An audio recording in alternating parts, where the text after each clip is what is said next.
I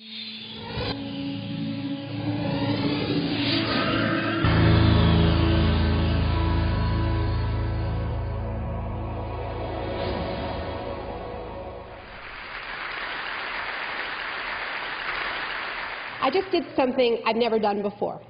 I spent a week at sea on a research vessel. Now, I'm not a scientist, but I was accompanying a remarkable scientific team from the University of South Florida who have been tracking the travels of BP's oil in the Gulf of Mexico. This is the boat we were on, by the way. The scientists I was with were not studying the effect of the oil and dispersants on the big stuff, the birds, the turtles, the dolphins, the glamorous stuff. They're looking at the really little stuff that gets eaten by the slightly less little stuff that eventually gets eaten by the big stuff. And what they're finding is that even trace amounts of oil and dispersants can be highly toxic to phytoplankton, which is very bad news because so much life depends on it. So contrary to what we heard a few months back about how 75% of that oil sort of magically disappeared and we didn't have to worry about it, this disaster is still unfolding. It's still working its way up the food chain. Now, this shouldn't come as a surprise to us. Rachel Carson, the godmother of modern environmentalism, warned us about this very thing back in 1962. She pointed out that the control men, as she called them, who carpet bomb towns and fields with toxic insecticides like DDT, were only trying to kill the little stuff, the insects, not the birds. But they forgot this: the fact that birds dine on grubs, that robins eat lots of worms, now saturated with DDT. And so robin eggs failed to hatch, songbirds died en masse, towns fell silent. Thus the title, Silent Spring. I've been trying to pinpoint what keeps drawing me back to the Gulf of Mexico, because I'm Canadian and I can draw no ancestral ties. And I think what it is that I don't think we have fully come to terms with the meaning of this disaster, with what it meant to witness a hole ripped in our world, with what it meant to watch the contents of the earth gush forth on live TV 24 hours a day for months. After telling ourselves for so long that our tools and technology can control nature, suddenly we were face to face with our weakness, with our lack of control, as the oil burst out of every attempt to contain it. Top hats, top kills, and most memorably, the junk shot, the bright idea of firing old tires and golf balls down that hole in the world. But even more striking than the ferocious power emanating from that well was the recklessness with which that power was unleashed, the carelessness, the lack of planning that characterized the operation from drilling to cleanup. If there is one thing BP's watery improv act made clear, it is that as a culture, we have become far too willing to gamble with things that are precious and irreplaceable, and to do so without a backup plan, without an exit strategy. And BP was hardly our first experience of this in recent years. Our leaders barrel into wars, telling themselves happy stories about cakewalks and welcome parades. Then it is years of deadly damage control, Frankensteins of sieges and surges and counterinsurgencies, and once again, no exit strategy. Our financial wizards routinely fall victim to similar overconfidence, convincing themselves that the latest bubble is a new kind of market, the kind that never goes down. And when it inevitably does, the best and the brightest reach for the financial equivalent of the junk shot, in this case throwing massive amounts of much-needed public money down a very different kind of hole. As with BP, the hole does get plugged, at least temporarily, but not before exacting a tremendous price. We have to figure out why we keep letting this happen, because we are in the midst of what may be our highest stakes gamble of all, deciding what to do or not to do about climate change. Now, as you know, a great deal of time is spent in this country and around the world inside the climate debate on the question of what if the IPCC scientists are all wrong? Now, A far more relevant question, as MIT physicist Evelyn Fox Keller puts it, is what if those scientists are right? Given the stakes, the climate crisis clearly calls for us to act based on the precautionary principle, the theory that holds that when human health and the environment are significantly at risk, and when the potential damage is irreversible, we cannot afford to wait for perfect scientific certainty. Better to err on the side of caution. Moreover, the burden of proving that a practice is safe should not be placed on the public that would be harmed, but rather on the industry that stands to profit. But climate policy in the wealthy world, to the extent that such a thing exists, is not based on precaution, but rather on cost-benefit analysis, finding the course of action that economists believe will have the least impact on our GDP. So rather than asking, as precaution would demand, what can we do as quickly as possible to avoid potential catastrophe, we ask bizarre questions like this. What is the latest possible moment we can wait before we begin seriously lowering emissions? Can we put this off till 2020, 2030, 2050? Or we ask, how much hotter can we let the planet get and still survive? Can we go with 2 degrees, 3 degrees, or where we're currently going, 4 degrees Celsius?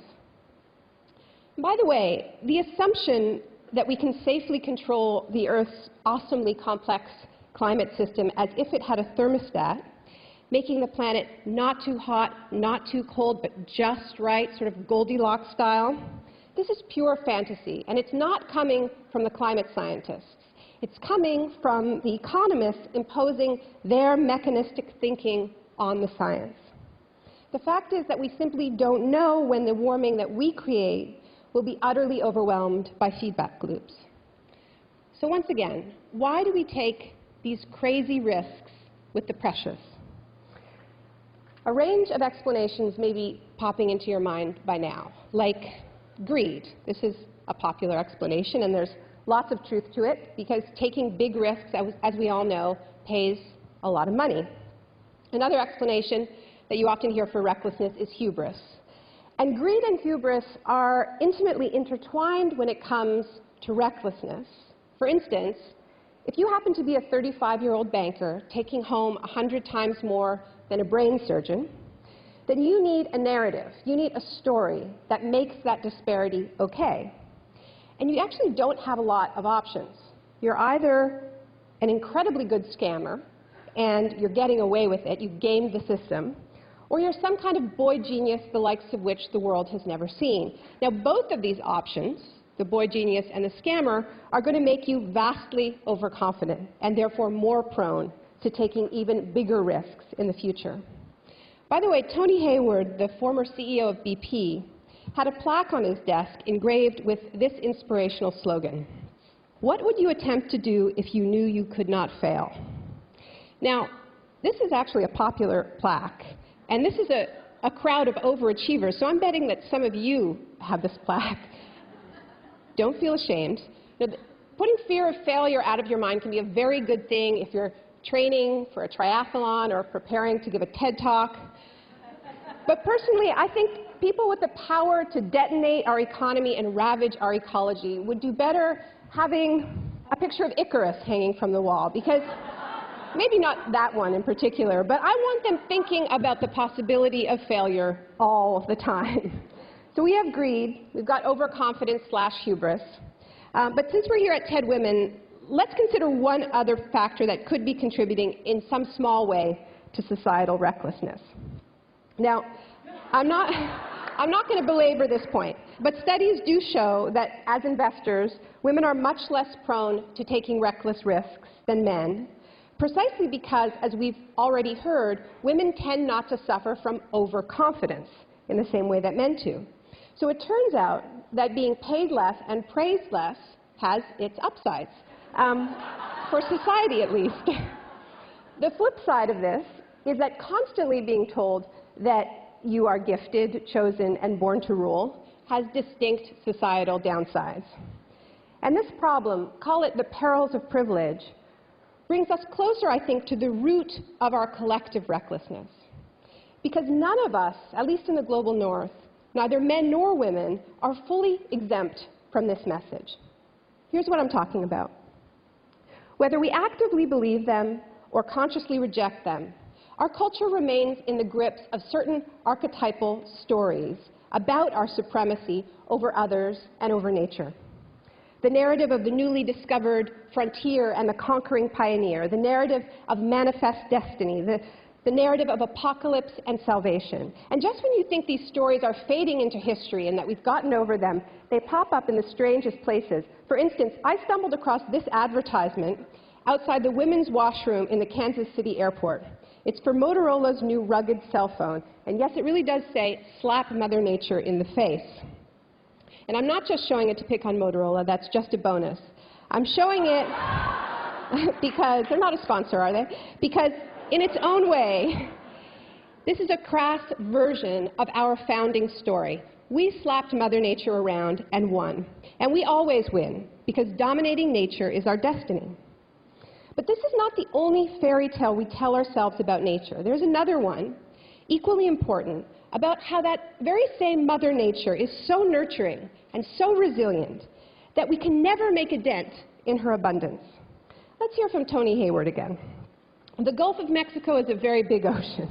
The amount of oil and dispersants that we're putting into it is tiny in relation to the total water volume.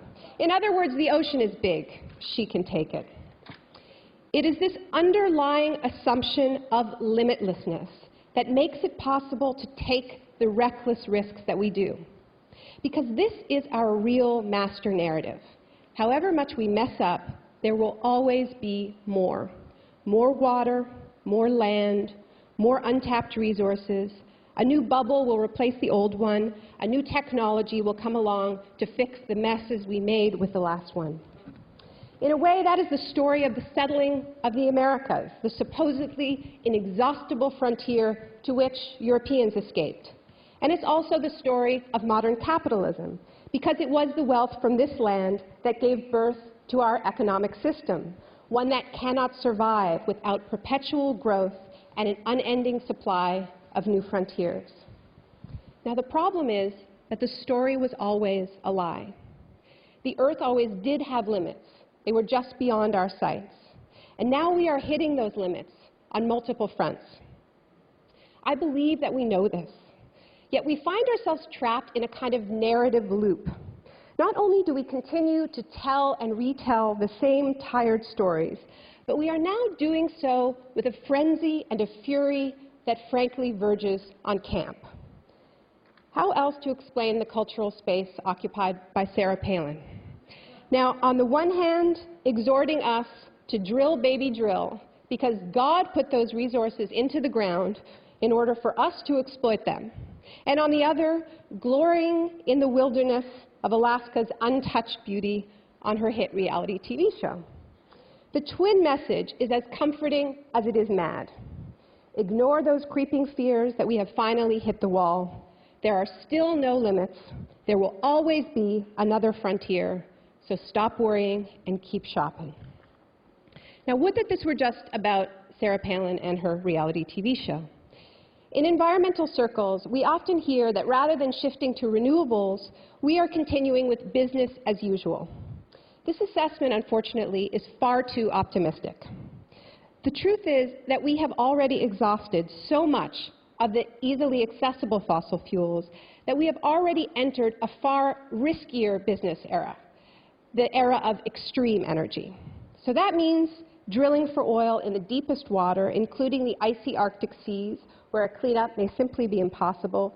It means large-scale hydraulic fracking for gas and massive strip mining operations for coal, the likes of which we haven't yet seen. And most controversially, it means the tar sands.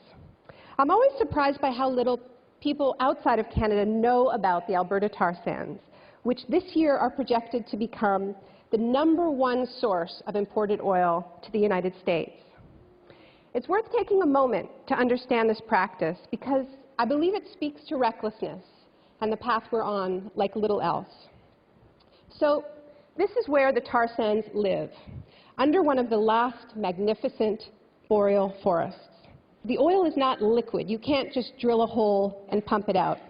Tar sands oil is solid, mixed in with the soil. So to get at it, you first have to get rid of the trees. Then you rip off the topsoil and get at that oily sand. The process requires a huge amount of water, which is then pumped into massive toxic tailing ponds. That's very bad news for local indigenous people living downstream who are reporting alarmingly high cancer rates. Now, looking at these images, it's difficult to grasp the scale of this operation, which can already be seen from space and could grow to an area the size of England. I find it helps actually to look at the dump trucks that move the earth, the largest ever built. That's a person down there by the wheel. My point is that this is not oil drilling. It's not even mining. It is terrestrial skinning. Vast, vivid landscapes are being gutted, left monochromatic gray. Now, I should confess that as far as I'm concerned, this would be an abomination if it emitted not one particle of carbon. But the truth is that on average, turning that gunk into crude oil produces about 3 times more greenhouse gas pollution than it does to produce conventional oil in Canada. How else to describe this but as a form of mass insanity? Just when we know we need to be learning to live on the surface of our planet, off the power of sun, wind, and waves, we are frantically digging to get at the dirtiest, highest emitting stuff imaginable. This is where our story of endless growth has taken us, to this black hole at the center of my country, a place of such planetary pain that, like the BP gusher, one can only stand to look at it for so long. As Jared Diamond and others have shown us, this is how civilizations commit suicide, by slamming their foot on the accelerator at the exact moment when they should be putting on the brakes. The problem is that our master narrative has an answer for that too. At the very last minute, we're going to get saved. Just like in every Hollywood movie, just like in the rapture.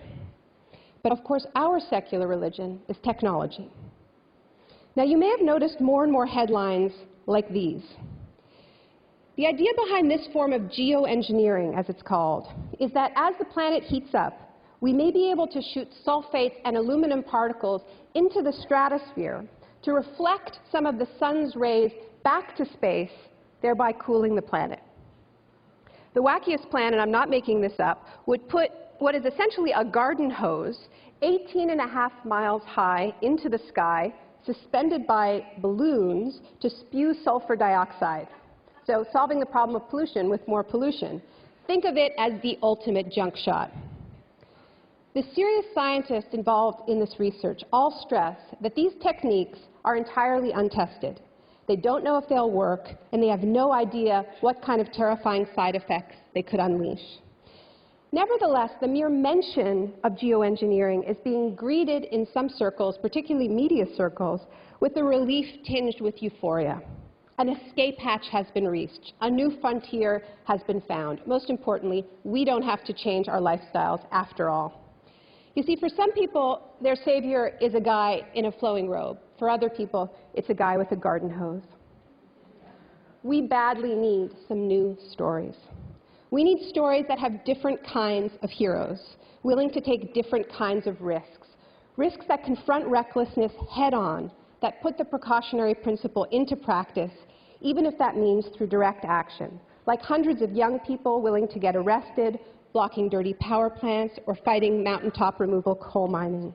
We need stories that replace that linear narrative of endless growth with circular narratives that remind us that what goes around comes around, that this is our only home.